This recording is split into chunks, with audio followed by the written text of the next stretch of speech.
What's up, guys? How you doing? Happy Thursday evening or afternoon, depending on where you live. Good mic work back at you with kind of a random, not well advertised stream. I decided to come up here today and give you guys kind of a podcast. I don't even know what to call it. I really don't have a name for it. This is not the Winged Eagle. This is just a little Thursday stream where we're going to talk about a few random wrestling topics, including some wrestling news, and we're going to predict this weekend's NXT Takeover. The reason I'm up here today is because what I tried to inform you guys about earlier in the week is this week my video schedule is whack. It's just jacked. I am completely unavailable all weekend long for Saturday and Sunday. Normally I'm up here doing the podcast on Saturday. And then Sunday, we've got NXT TakeOver in your house. And I'm not going to be up here either one of those days. So in lieu of that, we're going to get a podcast today. Pretty much everything we talk about here is what we would probably be talking about on Saturday anyway. And then tomorrow night, the link to this is in the description, so you can scroll right down below and click it now and save it. Click the notifications bell. Tomorrow night, we're going to do a double live reaction, a double watch along of SmackDown and AEW Dynamite. So it's going to be a minimum of 4 hours tomorrow night, hanging out right here on the channel. Should be a good time. Haven't done a live reaction in a while. You guys frequently request them, and we've done some classic pay-per-view watch-alongs and stuff, but nothing really current. So I thought that would be a good, fun thing to do on a Friday night. So come party with me tomorrow night. Should be a hoot. We'll watch SmackDown first, and then immediately after that, we'll watch Dynamite, and then you'll get no podcast for me on Saturday. And in terms of NXT TakeOver, it just depends on what's going on with me Sunday. From what I understand, I'm going to be coming home pretty much precisely when TakeOver ends. So I will essentially have time to watch it and possibly bust out a review, but I'm not sure if I'm going to do that or not. Worst case scenario, I'll be discussing TakeOver on Monday night's Raw stream. So you'll either get me twice on Monday or Monday after Raw discussing both. That's kind of going to be the schedule in the next couple of days. So just keep that in mind and make sure you're here tomorrow night for the double watch along. It's going to be fun. On the menu for today, though, what we're going to talk about is primarily wrestling news. We've got a brand new NXT UK Women's Champion that was crowned about 2 hours ago, so this just happened. We'll touch on Triple H's pre-takeover media call, which was kind of funny. He was a little bit feisty in this call, so there was a few interesting notes to come out of that. There's a big rumor of John Cena possibly coming back to headline SummerSlam against Roman Reigns this year in Vegas. We'll talk about the pros and cons of that. We've got an update on the WWE Draft. It looks like they might be looking to do this at the end of the summer. Leo Rush has abruptly announced his retirement. There are a couple of rumblings and rumors that Aleister Black could potentially head back to WWE. Some people in the company are pushing for his return. We'll discuss that. We've got some news on what Braun Strowman is charging for his indie price in terms of wrestling for any other promoter and what it's going to cost them. We've got Mickie James resurfacing in NWA to do the all-women's pay-per-view idea that WWE shot down. That's kind of interesting. And like I said, we're going to predict this Sunday's TakeOver. Only a 5-match card. Much of it I think it's kind of predictable, but there's a couple of really interesting matches on there that should be fun to predict, and we'll do that at the end of the podcast here. I'm going to guess we're looking at somewhere in the neighborhood of an hour and a half for this podcast here, and we'll talk, hang out in the chat, answer questions, super chats, that kind of thing. I have no idea what kind of an audience to expect because I barely advertised this at all. I think I decided to do this podcast yesterday. So I tried to let you guys know on social media and on YouTube as best I could. And hopefully you guys will be able to check this out after the fact if you weren't aware of it. But first of all, I'll just say hello to those of you who are hanging out here in the chat. I got George Morris popping in with $5 right off the bat. How's it going, brother? Hey, Greg, how you doing? Just got off my day job as a medical assistant. Now I'm at my night job at Little Caesars outside spinning the sign 110%. Man, I bet you're the best goddamn sign spinner in the whole world, George Morris. If y'all live in George Morris's town, go to Little Caesars, check out his sign spinning, and go get a pizza. And throw him a tip. On me. Good to see you, Zane G and Nate. Oh, y'all are having a big old conversation. Yeah, we were here on Monday talking about Raw, but we didn't spend much time on it. And we started reviewing a retro Raw instead. We're going to be doing much of the same thing this week as we talk about some previous Raws of the past, just to try to keep the streams fun. I think we can all agree last Monday's Raw was one of the silliest and dumbest endings we've ever seen.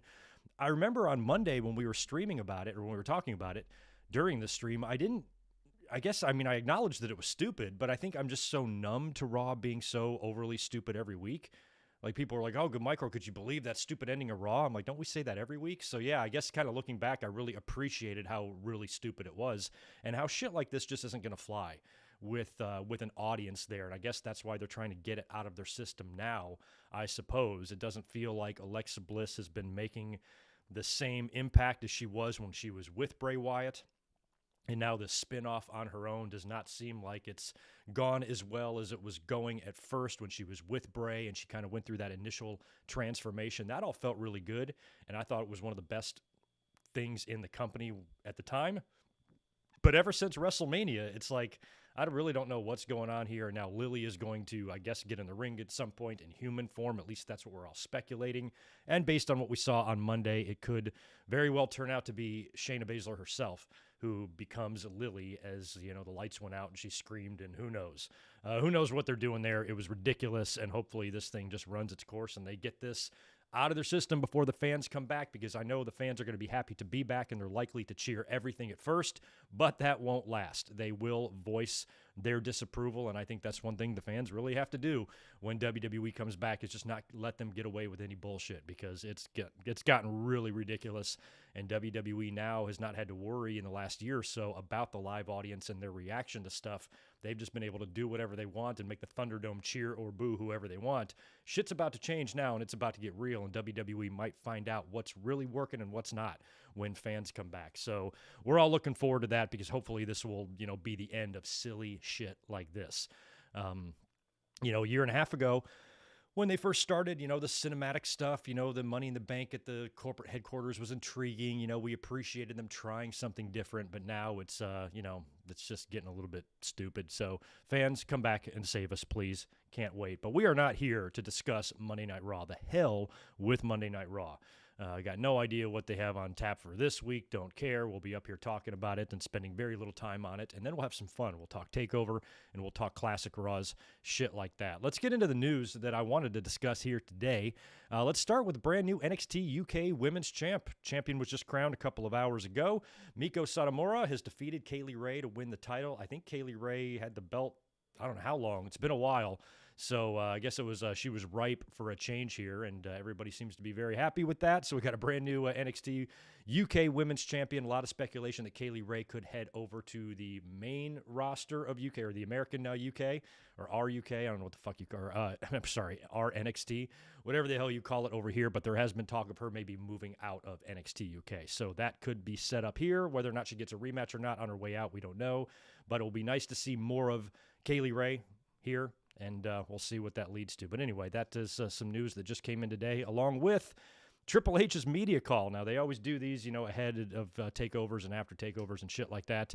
And he seemed a bit feisty, a bit irritated at times with some of the questions that was asked to him. Normally, Triple H is pretty diplomatic with everything that he says, and he tries to say the right thing and all of this. And now he just kind of he seemed a little bit more, I don't know, maybe just having a bad day, grumpy. Maybe he was dealing with crazy Vince earlier on in the day or something like that, that made him a little sassy here. But when asked about several questions, he kind of came off a little snarky. And one of the questions was about the proposed all-women's pay-per-view that apparently Mickie James had pitched to WWE, and they shot it down, saying, no, that we've already done that, or whatever reason, they just didn't feel like it was a good idea. We'll talk about her in a minute, because she's now going to be doing that over in the NWA. But when Triple H was asked about this, I'm going to quote here. He says, "Haven't we already done them?" Well, they've done one, I know, Evolution. I'm not sure about if they've done multiples.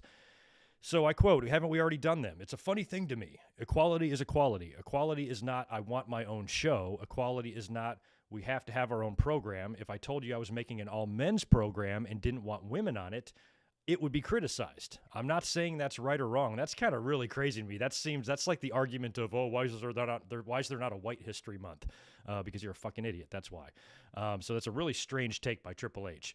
And he goes on to say, "I'm not saying that it's right or wrong. I think it's funny when people go, I want the best in the world regardless of contractual status. From a business standpoint, why do we have contractual status? It doesn't make any sense. If you want to wrestle the best women in the world, come to WWE. That's where they are. If you want to go elsewhere and say that they are there, that's an opinion, and you can. I'm all for it."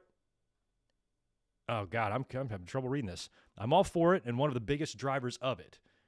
We will do another all-women's event. Will we do another all-women's event down the line? Possibly. Will we do another?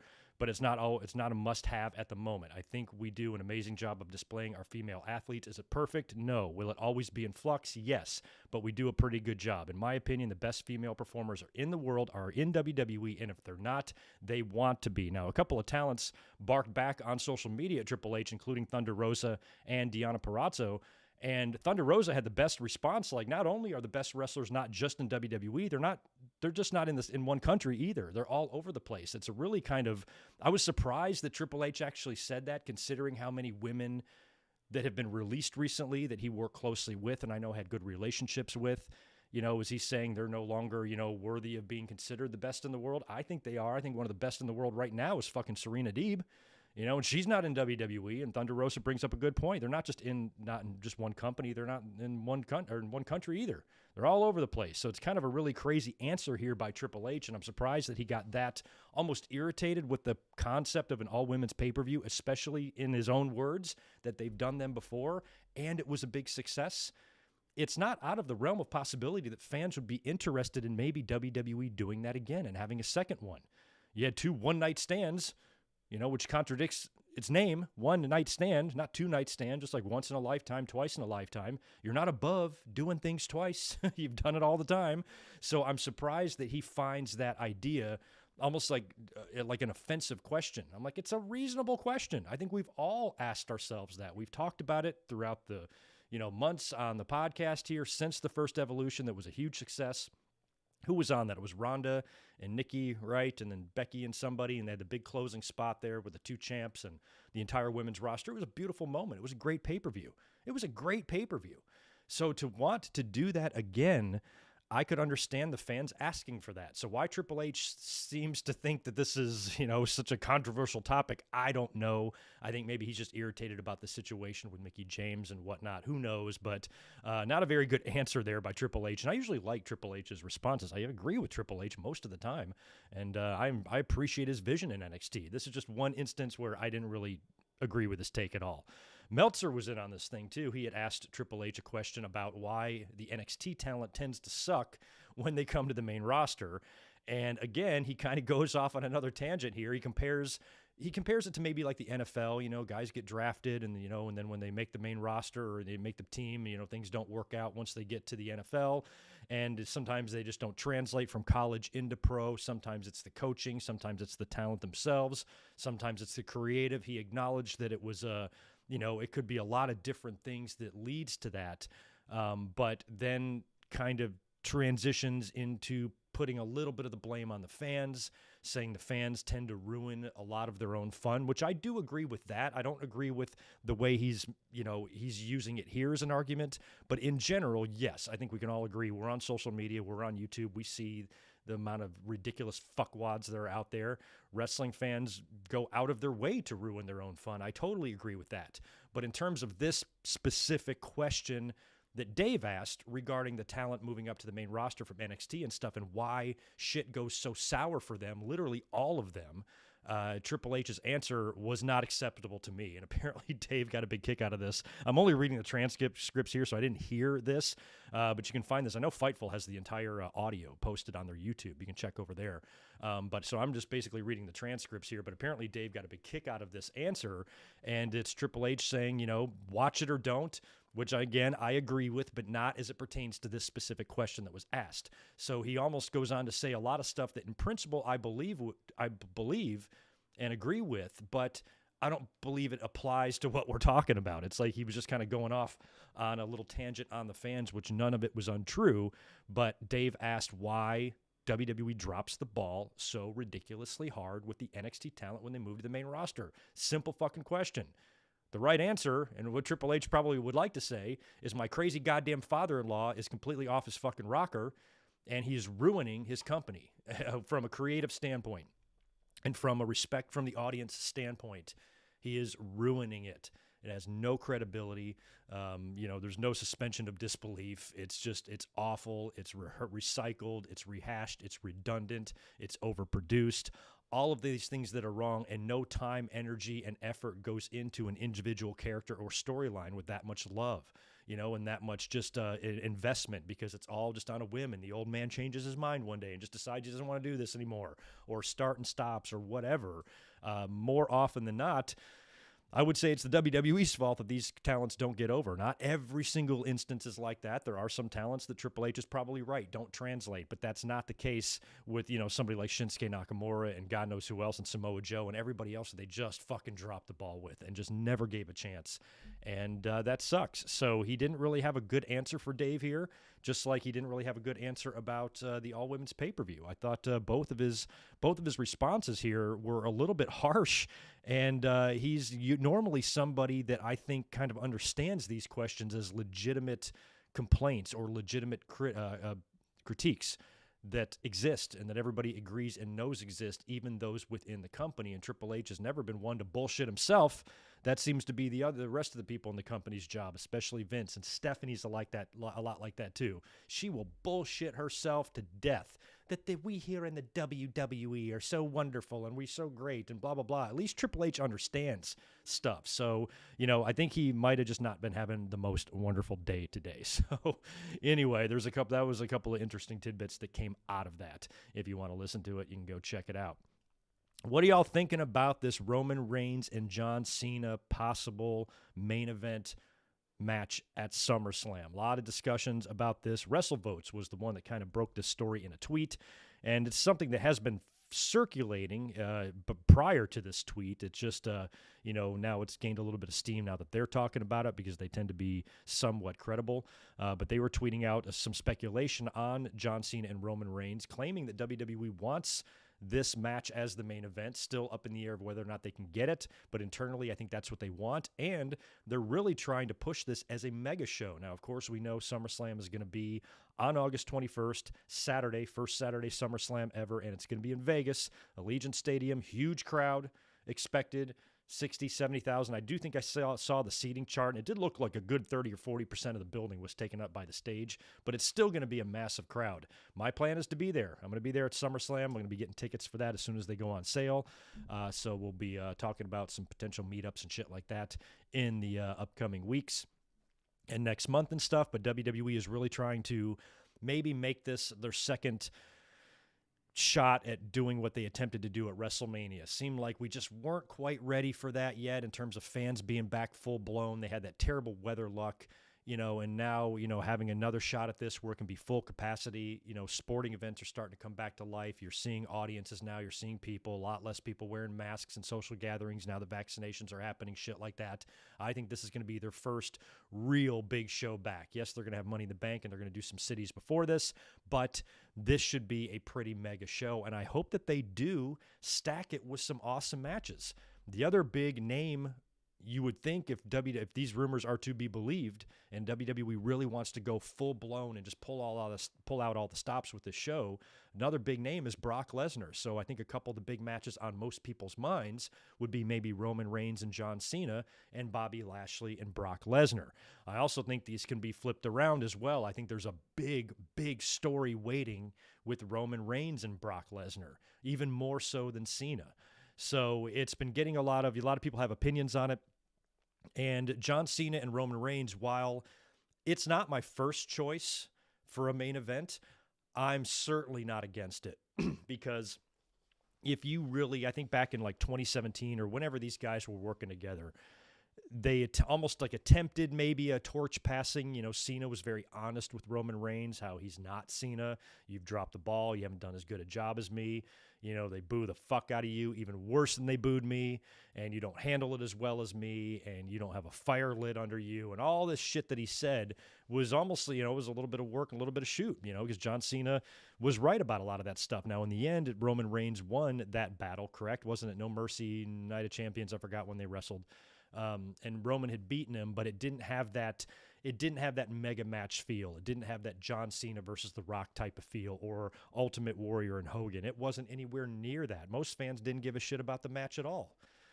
That ain't the case now. The thing that bothers me the most whenever people don't want to see Roman Reigns versus Cena or Roman Reigns versus Brock, they always say, we've already seen it. I'm like, no, you haven't. You have not seen this Roman Reigns. This is a completely clean slate Roman. As far as I'm concerned, he's never worked with Cena ever. That suffering, succotash, fucking Shield, shitty Roman that everybody hated and was bland and boring and sucked and all that stuff, that ain't this guy. This tribal chief is a completely different character. If you ask me, he's a completely different person. And working with anybody now is going to feel like the first time they've worked together, because the dynamic between Roman and Cena is going to be much different. Cena seemed to dominate those promos because at the time, Cena was a better promo. He might still be. It's going to be different now with Roman's attitude, though. I don't know if Roman's just going to be able to sit there and just take that shit and come back with some, cheesy comebacks or whatever. He's the tribal chief now. He also has Paul Heyman with him. And it's going to be a completely different dynamic if you get these guys in the ring cutting promos on each other. It might be, some of the best mic work we see all year if you hook these two guys up. Now, I think there's also a story with Roman and Brock because of the Paul Heyman thing. So, if you did that, that would be super interesting as well, because Paul Heyman would then either be stuck in the middle. But if you don't do Roman and Brock and you also bring Brock back to maybe face Lashley, where does that leave Heyman? That's interesting as well. Does he advocate for both guys? Does he represent both? Is Brock on his own? Does Brock make it known maybe on Raw when Heyman comes out to the ring and Brock says, hey, I got this match with Lashley, but you know what? I wasn't expecting you to go off and find another client, and I either get 100% of your time or I don't want your time at all. So why don't you go back to Roman and you tell Roman I'll be talking to him soon down the line or something like that. But first, I got to win a championship. I mean, and I know we're talking way ahead here, but you do have Survivor Series, on the horizon. So, and I know we don't want to hear this possibility here. I know no fans wants to hear this, but if Brock beats Lashley, then you got the champion versus champion thing set for Survivor Series with Roman and Brock. Whole lot of pushback on that from the fans. I can already hear them. I already know what they're going to say. Oh, not Brock champion again, not Brock again, not Brock again. I know, but it sets up one hell of a money match at Survivor Series down the line. That might be looking too far ahead, and I'm not trying to take the belt off of Bobby Lashley either. So there's all sorts of, what ifs here, but I think with Brock Lesnar, like I said, if Brock's going to come back, I don't think they're going to bring Brock back in for one match and pay him to lose. I think they can almost get more money out of him some other way. So I think, if Brock's going to be set with Lashley, I don't think that needs to be Brock's first match. I think Brock's first match back, Brock wins. So I'm kind of torn here, like what I want to see. Roman and Cena to me is intriguing because there would be a lot to talk about there with Cena kind of being gone, doing the movie thing. Roman can compare Cena to his own cousin, The Rock. When my cousin went off to go do movies, you said he left wrestling and he abandoned wrestling. You're the biggest fucking hypocrite. Just think of some of the things that Roman could say and maybe even do a fair job of intimidating Cena, because Cena's a different guy too. Cena's a little bit older now. He's got the dad haircut. He's been in Hollywood. He's soft. Maybe he's grown a little bit soft from, the height of his championship days. And, Roman could maybe, intimidate Cena. And maybe Cena can say, I got to find out if I ever, I've been doing movies. And yes, I've been going off and taking my opportunities and stuff, but I still feel like I'm the best. And what better way to test myself is against you. And this could be, if done right, this could be like your WrestleMania 6. Like legit, but instead of, Warrior failing, Roman is going to succeed. Because he's already succeeded. He's been the champ for a year, and he might continue to be champ beyond SummerSlam. Unless Cena beats him and captures that Universal title. I've been saying that for 2 years now, that John Cena will be Universal Champion one day, because WWE wants his name on that title legacy. Maybe Cena upsets Roman. I mean, he will have a year-long run. It's not out of the question that a year-long run would come to an end. Maybe Cena beats him, wins the title, and then Roman wins the blow-off, and that's your official torch passing? Or would you just have Roman keep rolling? I'd have Roman keep rolling. But are you really going to bring in John Cena and Brock Lesnar both for a one-time big money payday for them both to lose? I know the fans would absolutely think that's the right thing to do, and in a lot of ways I do too, but is that realistic? Is that what WWE would do? Is that what the old man would do? I don't know. So let's say we get John Cena and Brock Lesnar both back for a SummerSlam match. Who knows who it's going to be against? Who knows? But if they're both back for a match, I can't envision a scenario where they both lose. I just can't. Even though I think we can all agree that's probably the right thing to do, with Bobby Lashley and Roman Reigns both being extremely strong champions. What way to make them even stronger and really validate them? Have them beat these guys, especially Lashley. He's been a great champion, but we've been largely bored with what they're doing with him because it's always McIntyre. And now they've got this Hell in a Cell match, and just, Hurt Business is good and everything, but Lashley just needs something better, to work with. So, if he can make it to SummerSlam as champion and retain his title against Brock Lesnar, that would be pretty big. But I also think that's a really, really, really big stretch, and I'm not convinced that would happen, regardless if it's the right or the wrong thing to do. What the right or wrong thing to do is generally not what WWE likes to do. So I don't know. There's a lot to talk about. Luckily, we got till the end of August to discuss this, and or near the end of August to discuss this and these possibilities. Once we start knowing the card, Money in the Bank is really going to set the stage for that next month. Once we get on the other side of Money in the Bank, that should start painting a picture of what we're looking at, especially when you start thinking about who could potentially win the Money in the Bank, that sort of thing. I don't know. What do you guys think? What do you want? What would you prefer?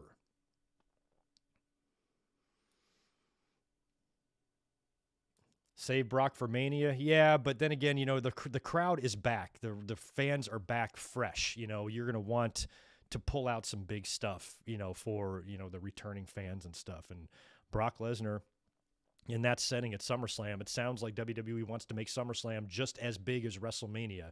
So I wouldn't pass up this SummerSlam to wait for WrestleMania because it'll be a better opportunity. I don't think there's a better opportunity than this. This sounds like it's going to be a huge show.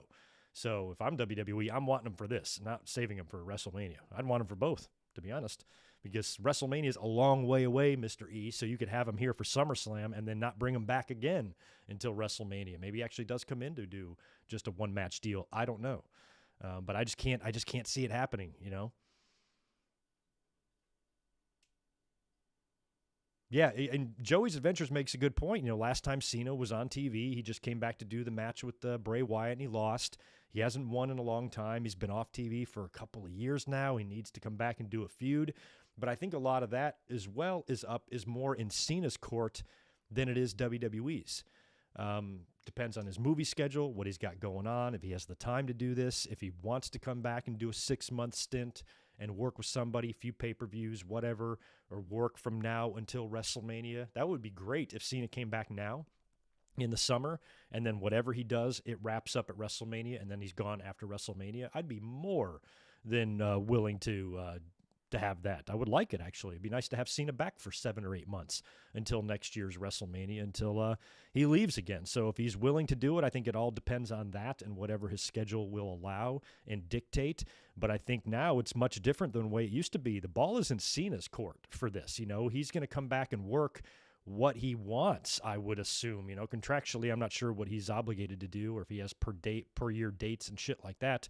But it seems like WWE's going to let him do whatever just because he's kind of John Cena. So I think most of it is up to him. He has to want to do it. He has to, want to come back and do something meaningful.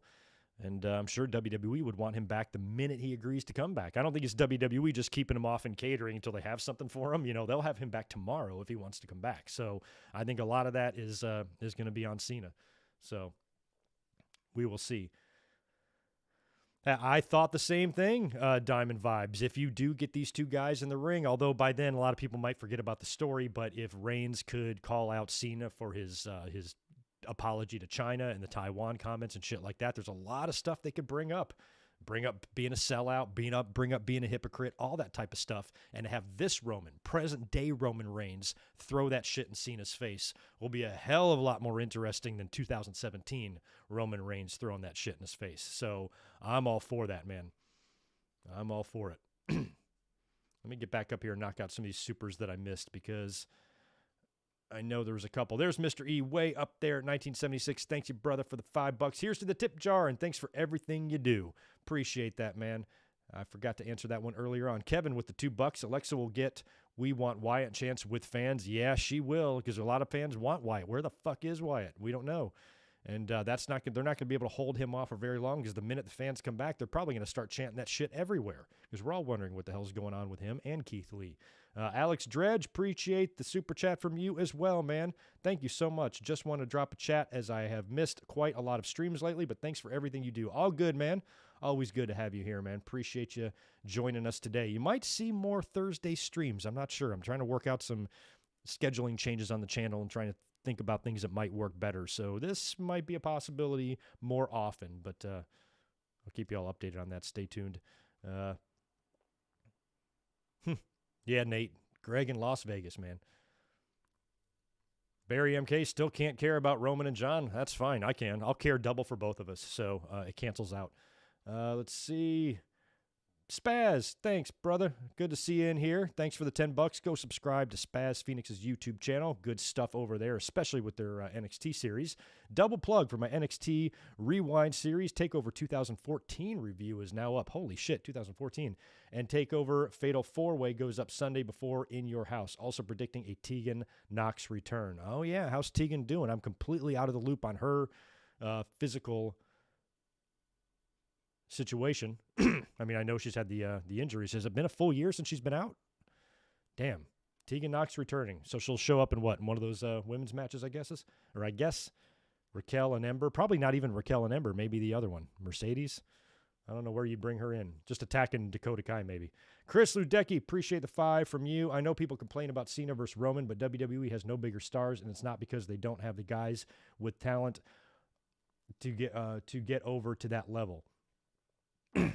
Yeah, and I think with this this SummerSlam feels different. Like if they were to bring in Cena and Brock, I think they're just really trying to make a big show. This doesn't have the same vibe or the same energy as some of those WrestleManias when they would just bring in stars and stars of the past to be there, meaningless Undertaker match or whatever, just to have, because they haven't been able to rely well on the current stars and they flood. They just shoehorn in legends and legends matches and shit like that. This doesn't feel like that. I think they really want some big marquee matches. And sometimes, these part-timers or the stars of the past are just brought in and they're just kind of forced into a situation. These stories here write themselves. Cena and Brock, there is a plethora of things that both guys could do that would be meaningful. Because even if you didn't want to put Roman and Cena together, you could put Cena with McIntyre. You could put Cena with Lashley. That would be pretty cool full circle moment now that I think about it. Back in the day, it was right after the Benoit murders. It was 07. They worked for the title, right? It was like Great American Bash. And Lashley was still pretty new, but off the big WrestleMania Vince head shaving match and all that shit. And ended up wrestling Cena for the title, and Cena beat him. And it was kind of a forgotten match. And then shortly after that, I think Lashley was gone, right? So he wasn't even in the company for very long. So if you come full circle now, all these years later, 14 years later, and the roles are reversed, and now Cena's coming back, and Lashley's got the title. You put them one-on-one, and Lashley just beats Cena. It wouldn't have maybe it wouldn't have the juicy drama that Roman and Cena would, but in terms of a long-term perspective, that would be a nice full circle moment for Lashley and a big, big feather in his cap. Maybe not quite as big as Brock, because I think that's the real dream match there, but I think you could accomplish that with Lashley and Cena as well. There is stuff there. So with Cena and Brock or both coming in, there's stuff for them to do that would make sense and that would fit from a storyline perspective, where in past WrestleManias, when they brought guys in, sometimes they're just, they're in your face. That doesn't feel like the situation here at all. Completely different thing. But appreciate that, Chris. We got 5 from Steven Scott. Welcome back, dude. Thanks for the super chat from you. Do you think this SummerSlam will look like a version of SummerSlam 1992, but a better show? Help me out. That's the only other outdoor SummerSlam, right? This one's outdoors, right? Allegiant's outdoors, or maybe it's got a retractable roof. I better know this. I'm going to be there. A better show than 92. I mean, if they get Brock and Cena and guys like that coming in, I think it will potentially be a better SummerSlam than 92. But number 92 at the time, you just have to understand like what that was at the time. It was just very big. It just had this big, big, big feel. And the show was deemed a huge success, right off the bat. And that big main event IC title match. But yeah, in terms of, it's kind of apples and oranges, but I think this SummerSlam will have a potential to be better. I don't think anything's going to top that pop that Bulldog got when he beat Brett, but I think there's going to be some serious fan interaction at the show. Fans are only going to have been back in arenas for about a month at this point. They should still have a lot of energy to expel, a lot of pent-up energy and fun just to let out, and I think that should be the vibe and the atmosphere at SummerSlam. Should just be a big-ass fucking party, man. And I'm ready. I'm ready for Money in the Bank. I mean, we're kind of overlooking that.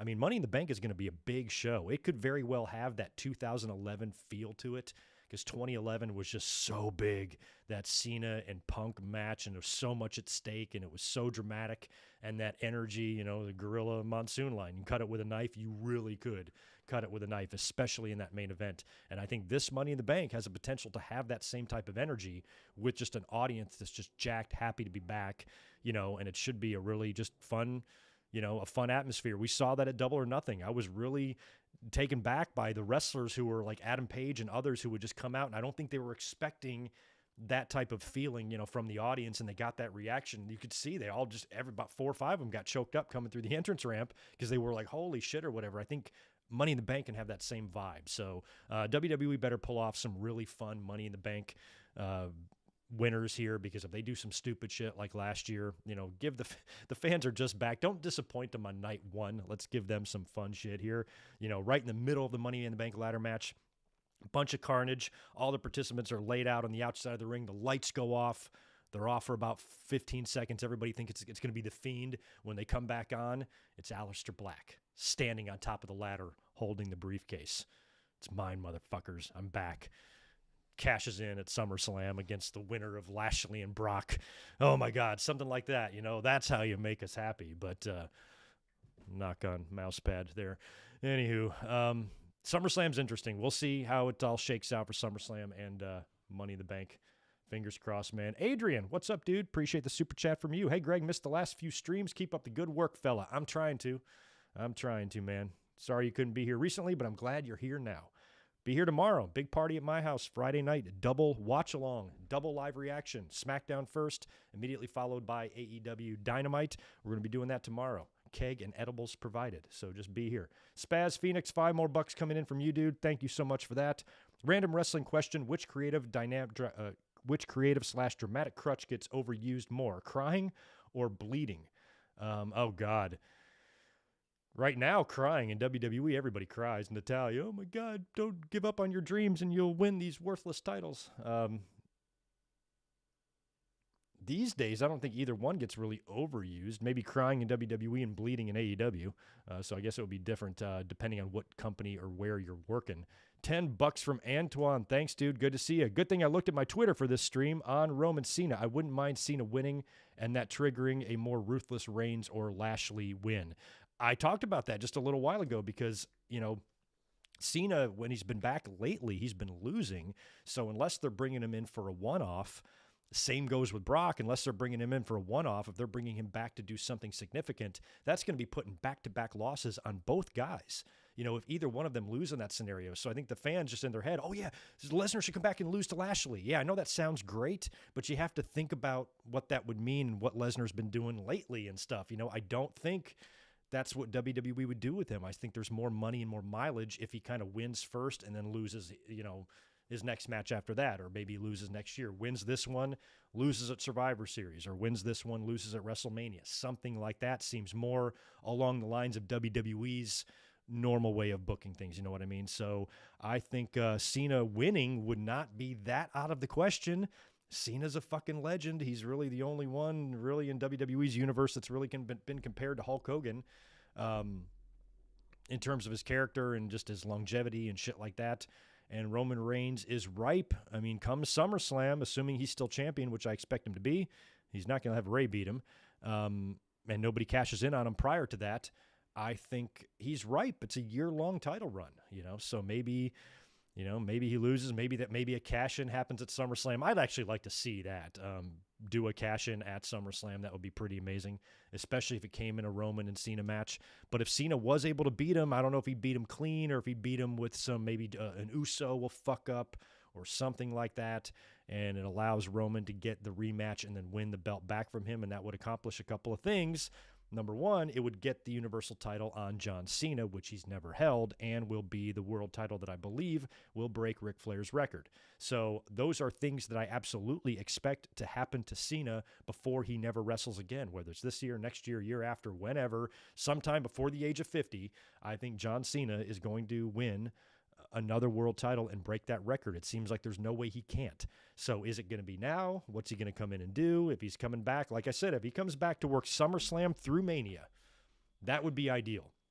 That would put him on TV and put him in the ring for, 7 to 9 months, whatever it is, and he could job on his way out the door and back to making movies for another year or two before he resurfaces again. So it just depends, I think, on what, I think the fans just want to just book a winner of the match, without thinking what it means for everybody and where they're going to go after that and what happened before that sort of thing. And just say, oh, this is what needs to happen. I'm like, well, just think about it, before you just make that decision. And if John Cena is going to stick around, not that he can't lose and still stick around and come back and want another shot at it or something like that, but it feels like maybe him winning first makes more sense than losing. So just depends. And if that does trigger a more ruthless, like Reigns is already pretty ruthless. He's a fucking dick to his own cousins. Lashley maybe needs a little bit of that mean streak. He felt like he had it there, when he was bubbling up and going on that winning streak, and he was just, killing people with that hurt lock and stuff. Something like that might be enough just to trigger the real beast in him, which would be nice to see as well. But Reigns kind of feels like he's already there. He's done phenomenal in this tribal chief gimmick. And there's very little I'd change about it. Yeah, thank you for that, Transferring Heat and Victor Colon. Yeah, I have the AOP's retirement kind of written down here. Looks like there was some rumors that they were retiring and working real jobs, and then both of them tweeted out that they're not done yet, and a picture of them with Paul Ellering or whatever. So I would love to see the Authors of Pain back. They're both in their 20s, so they're so stupidly young. It would be silly for them not to come back when they were pretty damn impressive in the biggest wrestling company in the world. So for them just to retire now and, just work at Home Depot is weird. They're too good for that. So I'm glad that they told the fans that they're going to be back. I hope they are. Lysander Smith, good to see you as well. Appreciate the 5 from you. Hey, Greg, if you could pick anyone that has not been featured on Dark Side of the Ring, who would it be for you? Chris Adams. Chris Adams would be a good one. I got to think about that, man. By the way, Dark Side of the Ring is tonight, correct?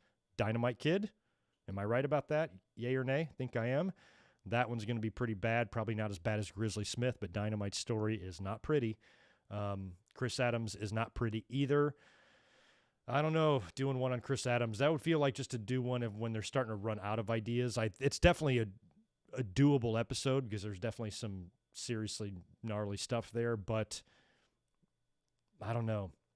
Just don't know if they would, not sure how much of Austin they would get, how much of that Steve Austin would want to talk about.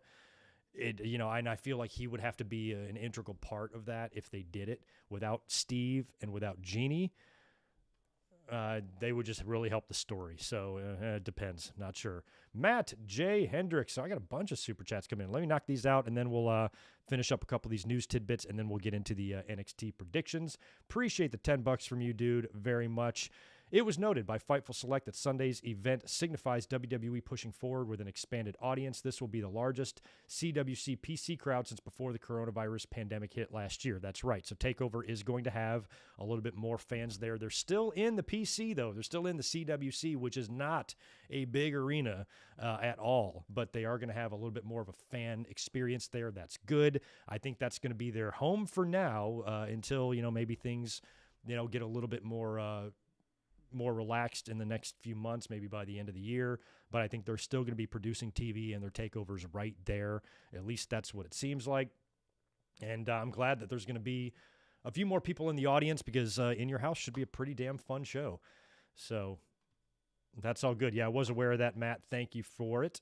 That extra information. And thanks for $2 more. WWE already wants Aleister Black back. We're going to talk about that here in a minute as well. And 5 more from Antoine. Appreciate that, dude. Also, my gut, Drew wins. Lashley, Money in the Bank beats Drew before SummerSlam, and Lesnar, Lashley wins. That's an interesting trajectory, too, because you have to wonder with everything going on with McIntyre and Lashley, it's supposed to be McIntyre's last shot. It seems like if you're looking at this, regardless of who the fans want to win, it feels like Drew needs to get the victory here based on how he lost the title. Lashley was the one that kind of cost him the title to begin with, and then he dropped it to The Miz, and he had to kind of fight his way back to finally regain what Lashley took from him, and it took him putting him inside of a box with no interference, no nothing, because even though he lost at WrestleMania, he can claim there was that little distraction there or whatever, you know what I mean? And then he wasn't pinned in the triple threat or whatever the fuck, so now he's got to be in the in Heckin' a Toy with Lashley where nobody can interfere, which we also know is bullshit because people can come down and just rip the cage off or come up from under the ring or whatever, so he thinks he's going to have no interference here, and this should finally, give him a chance to face Lashley one-on-one where he wins and wins his belt back. But I don't want to see that. I don't think any of the fans want to see that either, but I'm at least understanding that, that is a possibility. And if WWE wants to do that, then honestly, it's another one of those weird situations where it's probably best to Thunderdome that shit than live fan that shit. Because I think at this point, as much as I like Drew. Drew's a fantastic wrestler, but he's grown stale with some. Not with me. I like Drew, but he's kind of starting to, because fans need that Roman Reigns and John Cena or that Charlotte. If they don't have that, they don't know what to do. So if they don't have it, they create it. And they've created it here with Drew McIntyre. Not that all of their critiques are unwarranted, some are. But for the most part, they need that champion to hate or they're just not themselves. So Drew, I think if he wins and beats Lashley in front of an audience, they ain't going to like that. So if the old man insists that Drew McIntyre is champion, I feel like Thunderdome is the best place to get that done. So Antoine, you could be right. I hope you're not. But if they then get the Money in the Bank briefcase on Lashley, maybe Lashley wins in a way that he feels he was unjustly defeated, and then he just storms into that Money in the Bank match, just rips everybody apart, climbs up there and says, give me that fucking thing. And then he goes and cashes in on Drew McIntyre and then goes into SummerSlam. Yeah, maybe that could work, but you know what that means? It gives you another another Lashley and Drew match. You know, I mean, albeit maybe it's a short one if he cashes in after Drew's gotten his ass kicked or something, but it's more Drew and Lashley. And is that what we want either? So I don't know. 5 more from Matt J. Hendricks. Thanks, dude. According to Meltzer, there are no plans to do Lesnar versus Lashley. Also, Demon versus Fiend at SummerSlam. Possibly Demon and Fiend. Is that when they wrestled when Fiend debuted? I forgot when he debuted. Anyway, you could be right there. Oh, good to see you, How Weezy. Nice to see a monkey wrench in the house. How Weezy's the man. Appreciate you being here, too. And thank you for that confirmation on Dynamite Kid. I knew it was. I never bothered to actually physically look it up and confirm that in my head. So thank you. Dynamite Kid tonight. We'll be talking about that tomorrow night in the Friday Night Hangout.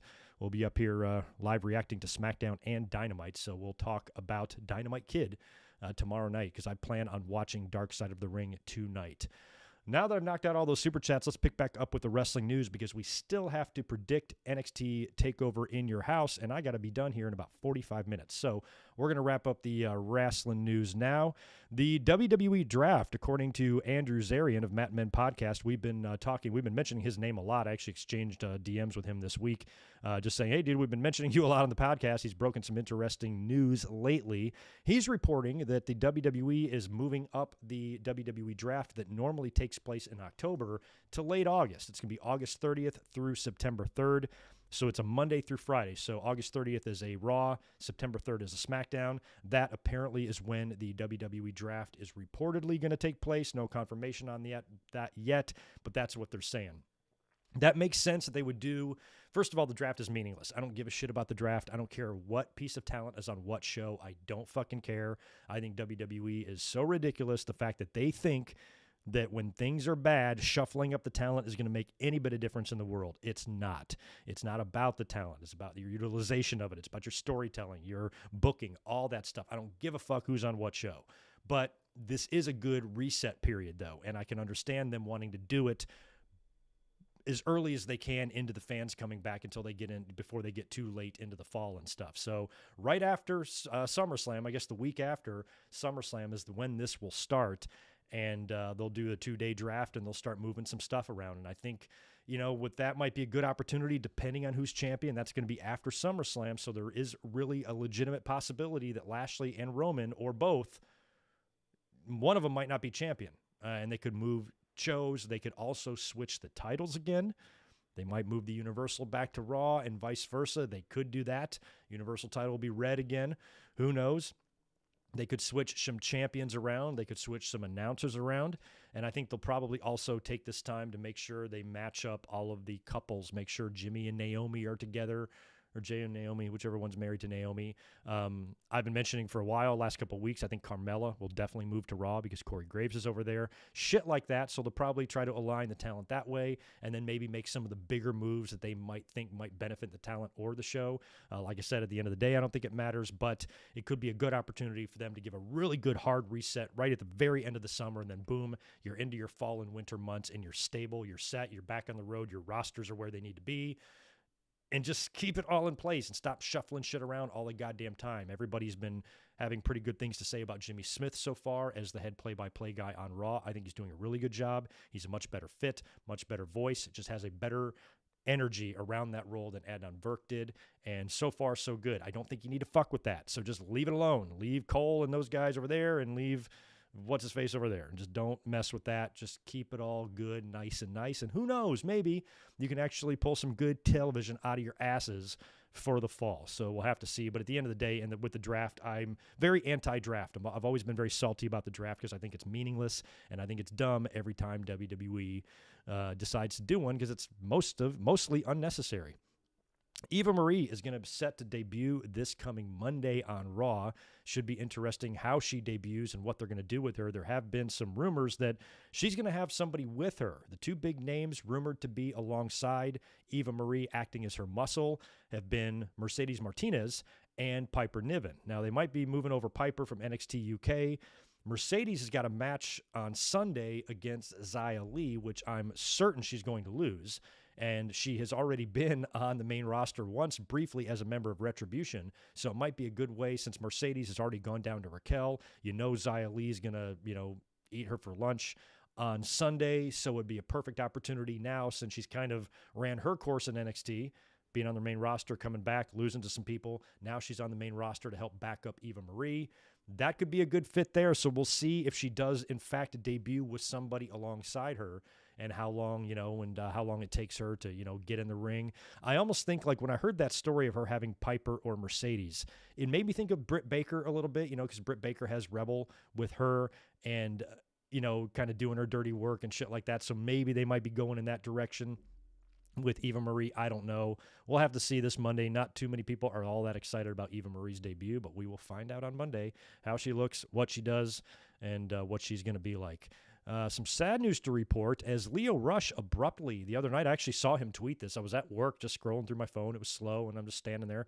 And he tweets out that he's decided to retire. I think he actually put this on Instagram, but he also put it on Twitter, which is where I saw it.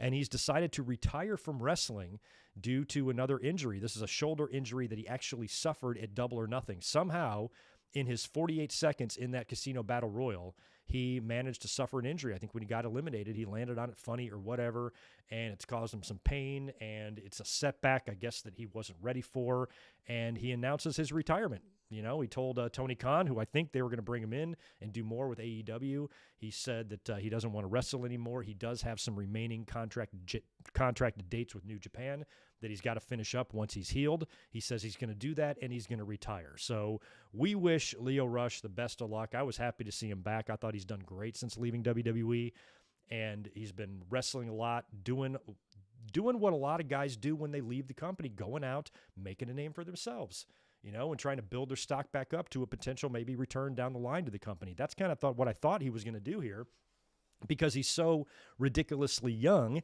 but now he's decided to retire, or at least for right now. Based on his age, I'm not going to speak for him or anything like that, but I would be very surprised if he never wrestles again. He's already got to come back to do a couple of dates in New Japan. Who knows what his mentality will be around that time, when he gets better, when he gets healed. Maybe he needs a year off. Maybe the business is just burning him out. He just doesn't like it. Frustration, whatever is going on with him. He's a heck of a talent, man, and I don't want to see him leave from wrestling. So if this is it for him, then we wish him luck in whatever he decides to do in the future. But based on his age and based on how young people can change their mind a lot, I think we'll probably see him back. But at least for right now, he's claiming retirement. Leo, we love you. You're awesome. Best of luck to you.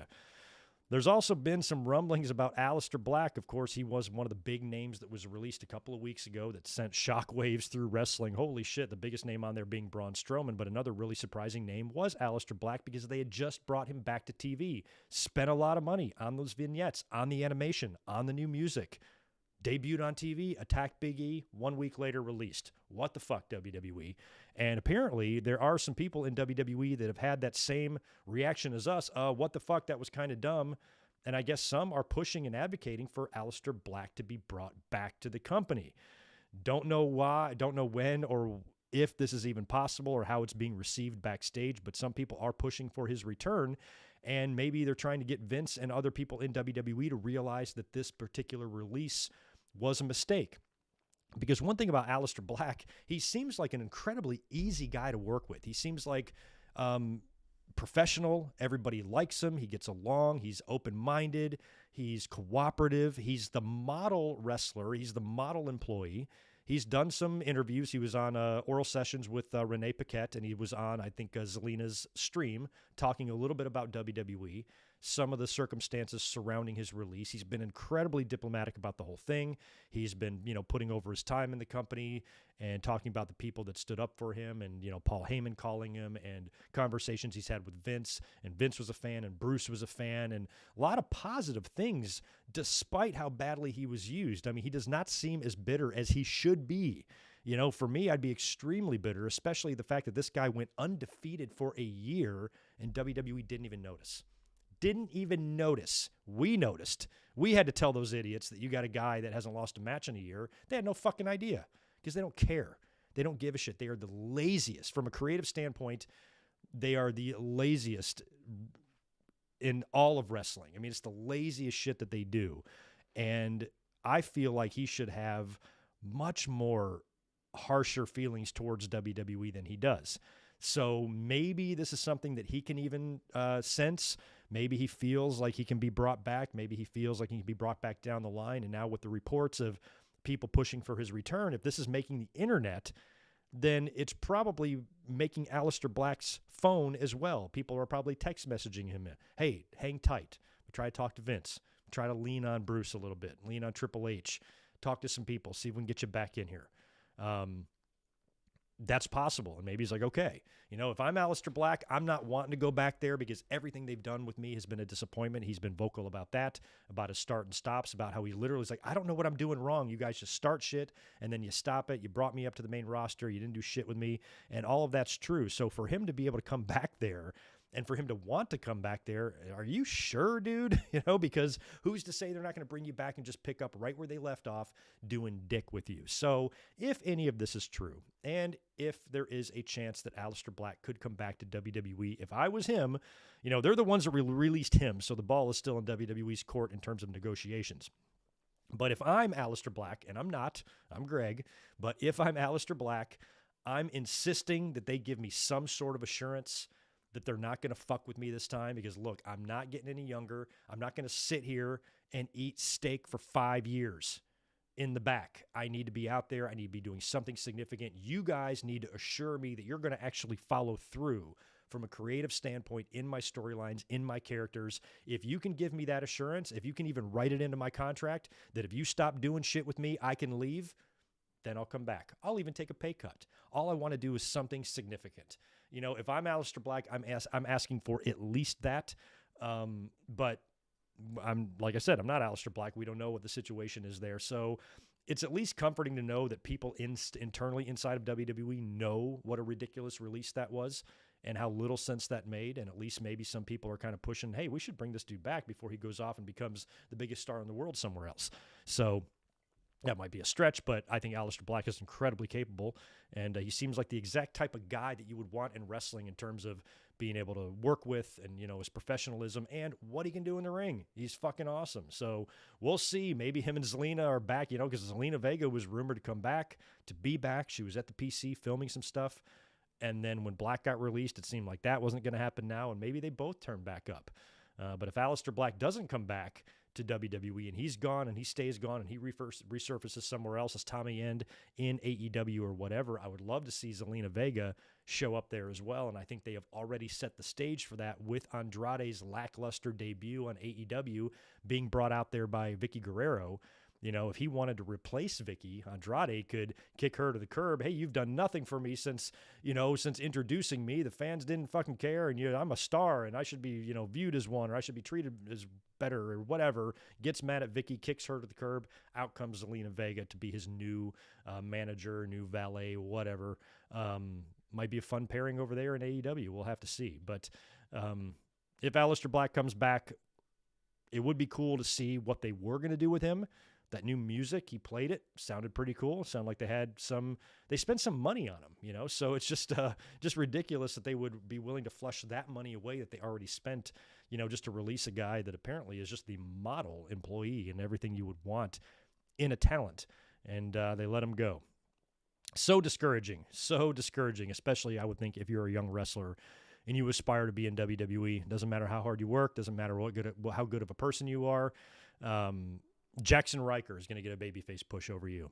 That's the tone-deaf nature and the absolute pure insanity that ricochets around inside that old man's head. It's a shame. Speaking of released talent, it's been revealed that Braun's asking price for independents or any other promotion that wants to book him is in the 5-figure range, which means he's not going to work for any less than 10 grand. So if you want to hire Braun, he'll do it for 5 figures. He's set financially for a while, probably doesn't need to rush out and sign any sort of a contract right now.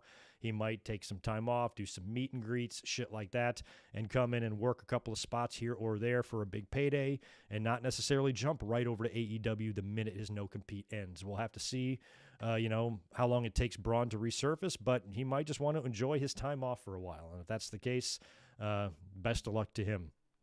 Who saw the Matt Cardona and Nick Gage stuff? That's awesome. So Nick Gage has been calling out Matt Cardona, formerly Zack Ryder, and wants to fight him and wants to kick his ass or whatever. And I guess they had an indie show that Gage was in, another fucking light tube match or some shit. He's in the ring, I think, after a match, and somebody runs in dressed in a black coat and a hood doing the fucking Moxley thing, and he comes up behind Nick Gage and then hits him with a paradigm shift and then rips off the mask to reveal it was Matt Cardona. So well executed. That was so well done. Fans fucking popped. They had me fooled. I had no idea because I saw the clip, and the clip that I saw didn't have the spoiler in it. It was like, check this shit out. So the whole time I'm thinking it's Moxley.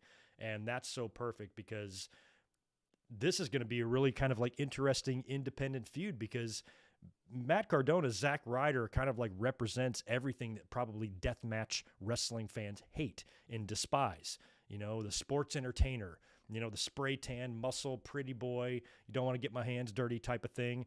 I don't know if he's going to have a death match or what with Nick Gage, but that's going to be crazy to see Matt Cardona in this type of environment. And this could give him some serious credibility. To me, this is Zack Ryder understanding what his reputation is, how he's viewed, probably by a lot of the independent wrestling talent. He had all that, or independent wrestling fans. He had all those years in WWE in the system, where he wasn't really doing anything, creatively that was that fulfilling, that wrestling fans respect. He wasn't setting the world on fire with 5-star matches in NXT. He's, probably viewed negatively by a lot of wrestling fans. Here he comes in and starts this thing with Nick Gage. I think it's going to completely change the fans' perception of Zack Ryder. I've always liked Zack Ryder, but I can understand that he's the type of guy that those fucking smarky-ass indie guys would hate. So him coming in here and doing this, if he has some sort of a crazy match with Nick Gage and he really, it's not the same thing, obviously not on the same stage, but I remember feeling the same way about Cactus Jack and Triple H at the Royal Rumble in 2000. That was the match that made me a believer in Triple H. I didn't think he was capable of getting nuts, and he was, and he did. And from then on, for 21 years now, I have been Team Triple H because of that one single solitary match. So this is the same thing. This could accomplish a lot of the same thing here with some fans with Matt Cardona. That's going to be fun whenever that showdown takes place. I'm going to try to watch it wherever I can see it. It should be ugly. Nick, please don't kill Matt. Also, we talked a little bit earlier on about Mickie James. She's surfaced in NWA, turned up on NWA Power with Billy Corgan to announce that the NWA is going to be doing an all-women's pay-per-view set on August 28th. So that's interesting that Mickie James has now taken this idea over to the NWA. WWE famously, of course, as we've heard, shot this idea down. Mickie James is now taking it over there. They're going to do it there, and she's been named as the executive producer of the all-women's pay-per-view. I don't think it has a name yet, and that'll be coming up in a couple of months. And we'll see. According to Triple H's media call today, all the best wrestlers in the world, or best female wrestlers in the world, are in WWE. So I hope Mickie can find some talent for this, but I'm sure she can. People like Thunder Rosa and Serena Deeb, and she's going to be picking in talent from all over the place. It would be cool to see some AEW talent over there, since there is kind of that working agreement. Wouldn't be surprised. I'm looking forward to this. This should be fun to see, if Mickie James can make this a reality, because I think obviously the best place to do this probably would be in WWE, because we saw how successful Evolution was. So if NWA can make this even close to a successful, it's going to be viewed as a success. So best of luck to them. Hopefully they can find the talent and they can put on a really, really good show here. Rooting for Mickie James. And also, I don't know what her no-compete was, but I don't think it's over yet. So the fact that she was even able to appear with NWA gives me a little bit of comfort to know that maybe WWE not all the time are the biggest fucking assholes in the world. They had to have given, and I don't know, I'm just speculating, but it feels like they would have had to give Mickey some sort of an okay, some sort of a green light to appear. And really, at the end of the day, this is NWA we're talking about. It's not like it's AEW. To cock block her from going down there to NWA and doing this ahead of her no compete would basically just be doing it for spite, especially the way they treated her on the way out. Maybe this was their makeup for Trash Bag Gate. We're sorry we sent you your shit in a trash bag, so okay, go do what you want to do. We're not going to hold you to your no compete. So at least WWE kind of maybe made things right there. And like I said, this is all speculation. I just don't think Mickey is contractually able to appear yet unless WWE gave her the okay. So at least they did that. And best of luck to the NWA and Mickie James on that all-women's pay-per-view. Hopefully it's a success. That's pretty much all I've got here for my wrestling news. Just wanted to discuss these tidbits here ahead of tomorrow's big live reaction. That just leaves us with NXT predictions, which I'll knock out in just a minute. Let me cruise over here to the chat and see if there's anything else I need to talk about or answer in terms of super chats and stuff, and then we will predict in your house. Apparently Todd Pettengill is going to be a part of this. Can't wait to see what he does. And like I said, unfortunately, I will not be home on Sunday to watch TakeOver. I'll be getting home right when TakeOver ends, so I'll immediately watch it when I get home, and I'll either upload a short review of it or I'll just wait until Monday night and we'll review it on Monday night after the Raw review and make Monday night a really long stream with lots of stuff to talk about. Up in the air on how that's going to go, but stay tuned to the channel. Let me find out if there was any other supers. I thought I saw one. Oh, thank you for handling that. How easy. Appreciate it. There we go. There's the ones I missed. Yeah, we should start talking about, I answered that super chat from Matt Hendricks earlier, but we should start coming up with some mock SummerSlam cards. I still think there's unresolved issues with like Edge and Daniel Bryan. If they bring Daniel Bryan back in, I would love to see Edge and Daniel Bryan. Who knows where Cesaro is going to be by that point, challenging for a championship, or Seth Rollins or anything like that. Would like to see all of them have like really prominent matches in the company. And the same thing with the women. We'll see.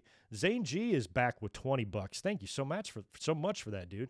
Very generous super chat from you. Having Mike McIntyre call out Cena serves up a possible WrestleMania match between the two at WrestleMania 39. Would it be a big money-making match? WrestleMania 30 wasn't the next one 38? Where the hell are we? Are we in 38? Yeah, we're 38. 39 is here in LA in a couple of years. Calling out unless you do it next year, I think Cena and McIntyre would be a big match. I know McIntyre has called out Cena and made mention to him that he wants to do a match. I think there's lots of stages that could be. It just depends on what both guys are doing. If they're both champs, you could do it at Survivor Series. If they just want to have a star of today versus a star of yesterday match, or maybe a potential torch passing thing with them, you could do that at WrestleMania next year or the year after. But it sounds like that's another match they want to get. So you have to think about that when you're thinking about John Cena coming back if he works with Roman Reigns. Is John Cena going to come back to the WWE to go on a losing tour and just lose to everybody in the company? I don't think so. I think he's going to lose to most. And then at the end of the day, he's never going to be 2007 John Cena again. But losing every match he has, I'm not sure. So it just depends on the timing of all of it. But Cena and McIntyre, I think, is a match WWE wants to go with. Feels like that anyway, at some point. That's why there's a lot of speculation that Cena coming back could be more long-term. I hope that it is. Like I said, I hope he works SummerSlam to WrestleMania. He's got time for 2 feuds. That would be awesome. I'd have no problem with that. 5 more from Matt Hendricks. Thanks, dude. I think Edge versus Rollins is possible, and maybe Rhea Ripley versus Becky. Yeah, Becky Lynch would be another one I'd be not bring back until fans come back. And a big SummerSlam match with her, Becky and Rhea. Fuck yeah, especially if Rhea holds on to the title. Until then, winning at WrestleMania, holding it until SummerSlam, running into the former champion who relinquished the title due to pregnancy, coming back. I think the fans would be Team Becky in that scenario, and I probably would too. And Edge versus Rollins is a match we've talked about for a while. That would be really good. I can see that happening too. Edge versus Rollins. I'd be into that. Hell yeah. That would be great.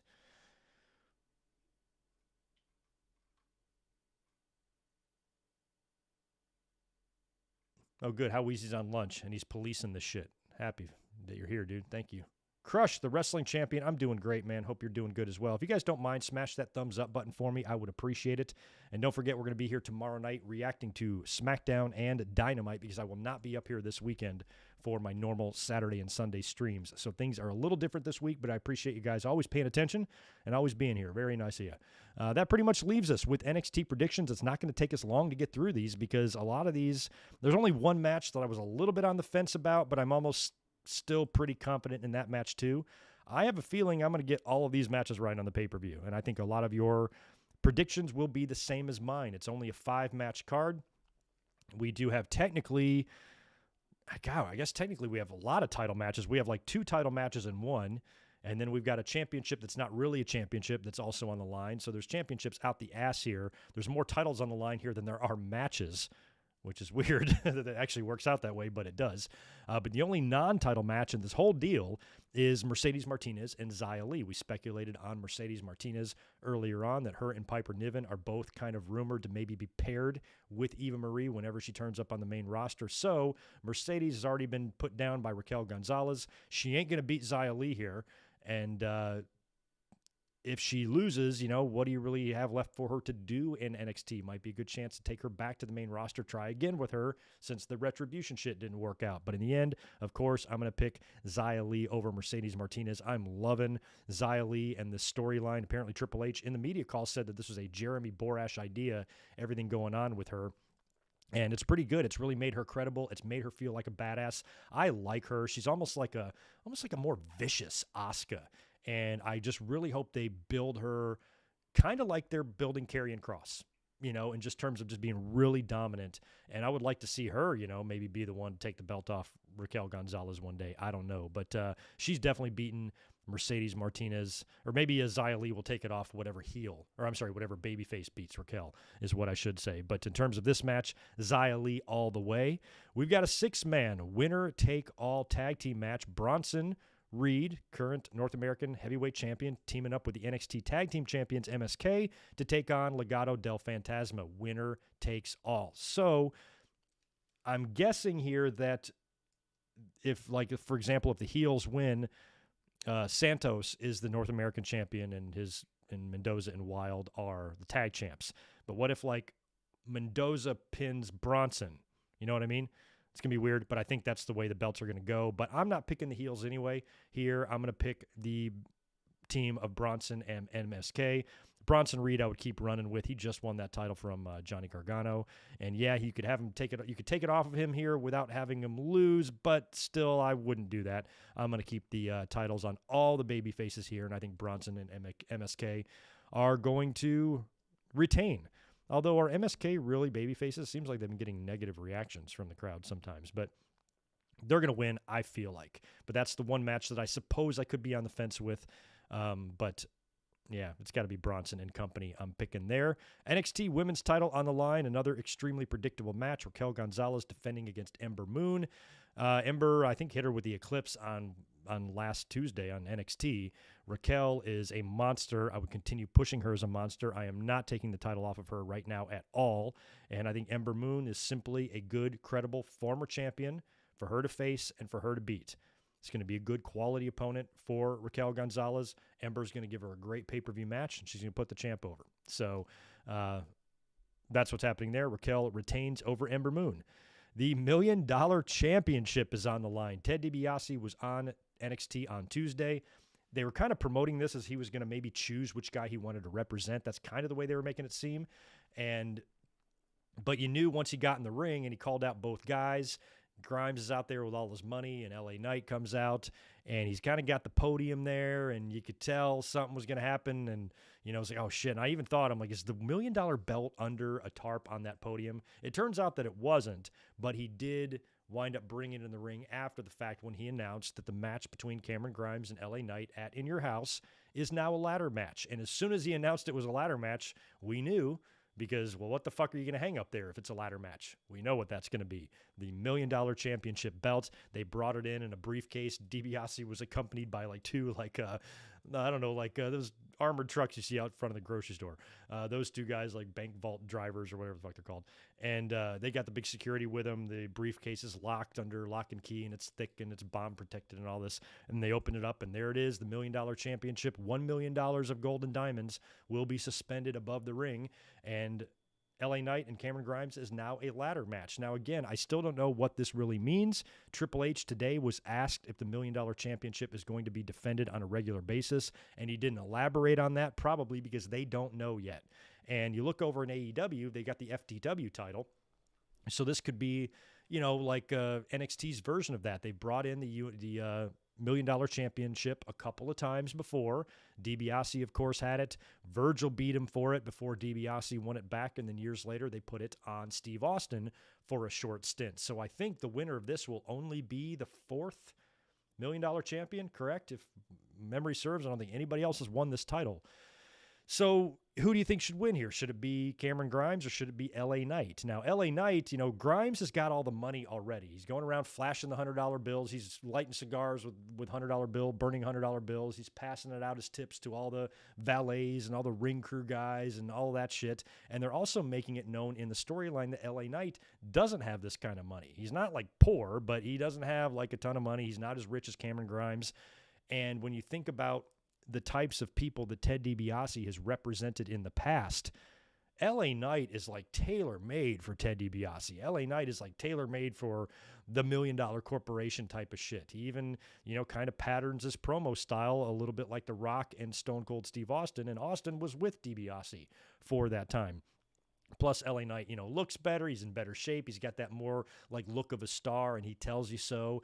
And he's got that kind of aura about him. And I feel like if he were to lose here, that means not only does Grimes have all the money that he's passing around and rubbing in LA Knight's face, I have this, you ain't got shit. You're just living in an apartment, and I'm living in a mansion. Fuck you. Now he's going to win the belt too.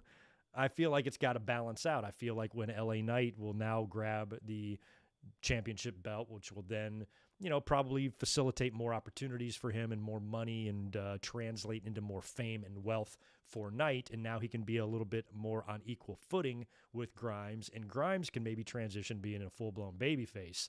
And I still don't know with Ted DiBiase, is he going to represent the winner here, or is the winner just the $1 Million Champion? You'd think that Ted DiBiase is probably going to be involved in NXT for a little while here with either guy. And I just feel like LA Knight is the better choice to win this match, because when he wins, Grimes can chase him. Grimes can be like, I want that belt. I want to be richer. I want to, chase after that $1 Million title, and maybe they can have a little feud for it, and then maybe Grimes wins it in the end or something. I don't know.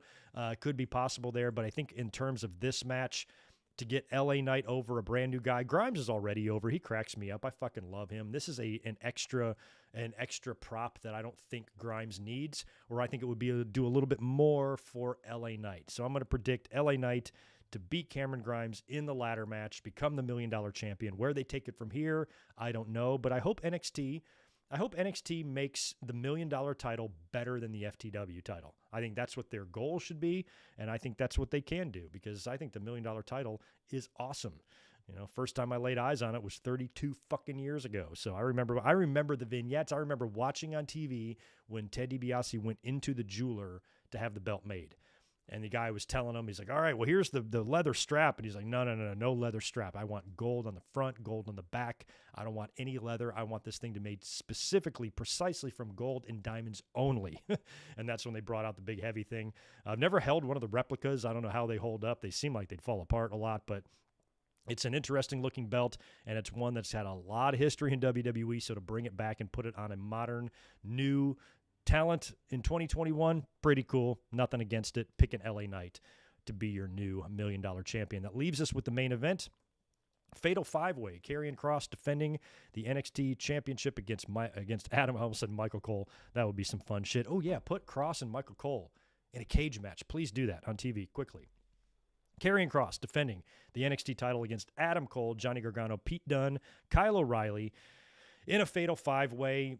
Cross.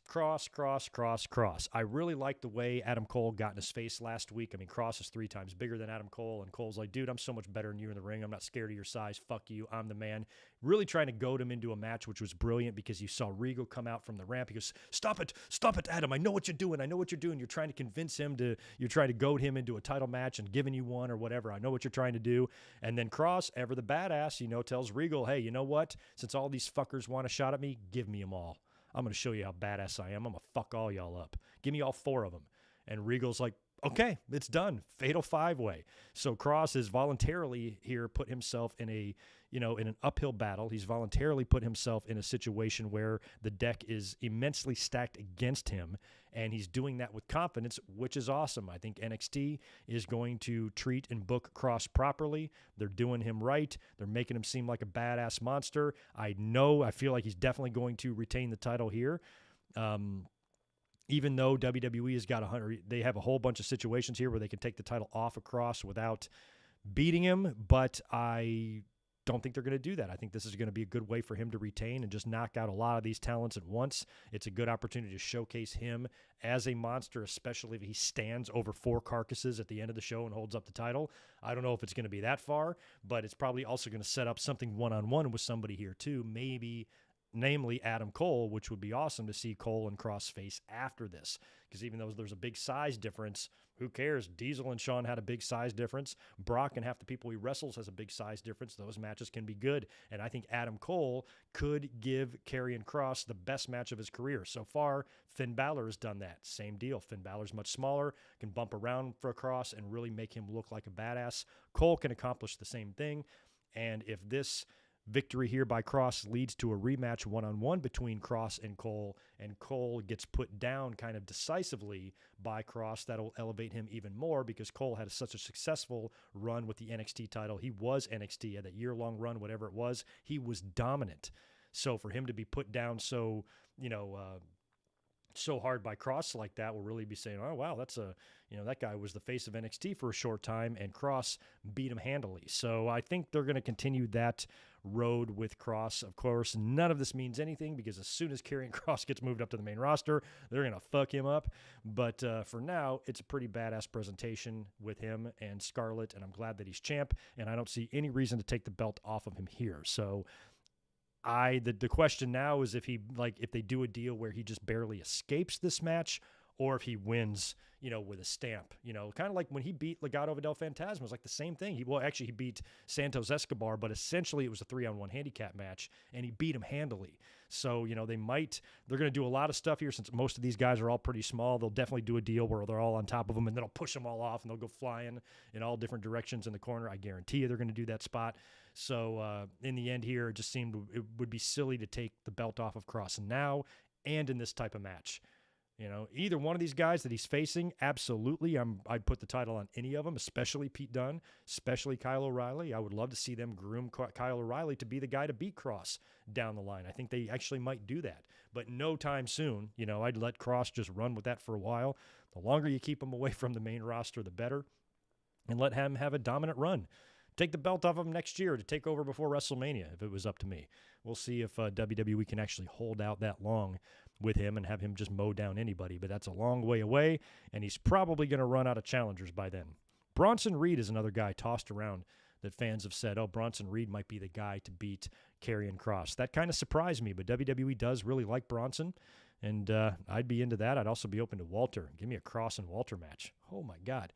That would be good stuff. So anyway, just to recap on the NXT TakeOver In Your House predictions, Xia Li over Mercedes Martinez, Bronson Reed and MSK over Legado del Fantasma, Raquel over Ember Moon, LA Knight win in the ladder match over Cameron Grimes to become the new $1 Million champion, and Karrion Kross successfully defending his title against Cole, Gargano, Dunn, and O'Reilly. Well, there you go, 5-match card. And like I said, I'll be up here to talk about this sometime on Monday, either before the Raw review or during the Raw review, one or the other.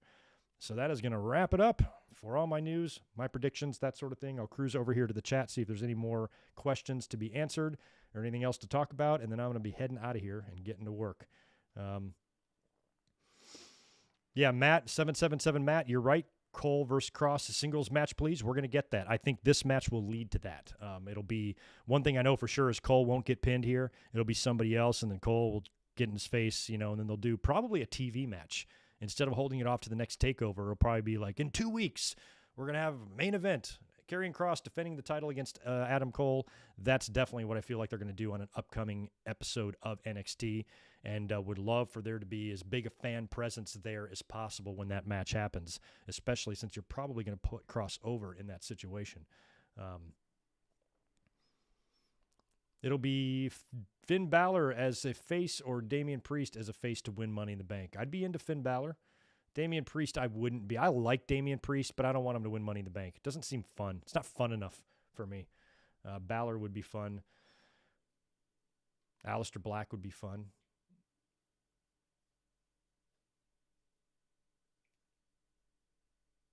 Oh, sorry. Trey, you started already? Come on. I thought it was 7 p.m. Oh, yeah. No, it's 3 p.m. for me on the West Coast, 6 on the East. Yeah, I had planned. I put the link up last night. Never changed the time. John Cena will own Roman Reigns. I disagree. But we did talk earlier, Trey, about the possibility of Cena winning, that it's not just all a guarantee that the Tribal Chief beats him, because Cena, last few times he's been on TV, he has been losing. So we did discuss the possibility of Cena winning and what it could mean and how it could be good. So we did discuss it, but certainly Cena's not owning anybody when he comes back. Do I think Kross will get called up if he loses? Yeah, but I don't think he's going to lose. I mean, Mark, I'm confident that Kross is going to win the Fatal 5-Way, but maybe WWE wants him. And Vince says, give me him now. And then WWE's got to take the belt off of him to get him up there, and that's why they booked him in this Fatal 5-Way to lose in a bullshit way to get him in the main roster, but I don't think so. I think Triple H would have had some pushback for Vince on that. Like, no, you're not taking this guy from me and ruining him yet. Let me keep him for a little while, have some fun. So I don't think Kross is going to get called up. And Kross is another guy that if you're going to call him up, you got to do that with fans. No Thunderdome call up for Kross. Fuck no. What a waste. What a waste. But you know what, Mark? Not that WWE can't do that. They've wasted plenty of opportunities, and this would be no different. Ryan Rhoda, right now the plan is actually, yes, to be in Dallas for WrestleMania. I do plan to be there. Probably will attach a takeover to that as well. So, yeah, that's the plan. But first things first, we got SummerSlam on the horizon. Got to get tickets for that, and I'll be heading to Vegas next month. And then after that, probably in the fall and the winter, start thinking about WrestleMania and plan to be in Dallas if possible. And then for sure at WrestleMania 39, it's going to be in L.A., which is right up the road. I'm going to be there too. So, yeah, you're going to see me at wrestling shows a lot in the next couple of years. I feel like Elizabeth wants to go, my girlfriend, and we're going to be going to a lot. So if you're going, hit me up. We'll hang out, share a beer. Anyway, I've got to get out of here because I have another job. I got to go to work. So you guys have a good rest of your afternoon. I appreciate the decent audience being in here on a Thursday, even though it was completely unannounced. Maybe I'll do more Thursday streams. They seem to do pretty well. And then don't forget, tomorrow we'll be up here right when SmackDown starts. We'll be doing a double live reaction of SmackDown. Then as soon as it's over, we'll click over to TNT and we'll watch some Friday Night Dynamite together, have some beers, chat, hang out, that sort of thing. Party at Greg's house tomorrow night. Be here or be stupid. You guys have a good rest of your afternoon.